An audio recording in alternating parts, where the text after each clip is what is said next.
Hallo Ben Erasmus, PA raadslid,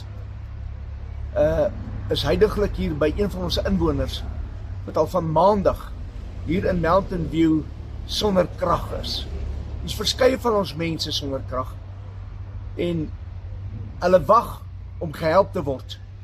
En ons het al verskeie kere dit aangemeld, en ons wil 'n beroep doen op die stadsraad om te reageer, en seker te maak dat ons mense weer kry om krag te hê.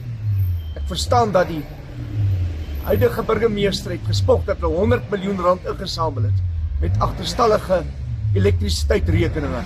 Maar dis van ons mense wat al daar sonder krag is, en ons wil hulle oproep om hierdie mense in Mountain View wat sonder krag is, dat hulle onmiddellik sal reageer en kyk dat hierdie mense gehelp sal word.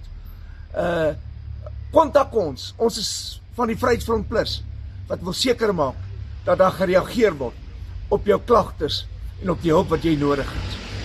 Baie dankie.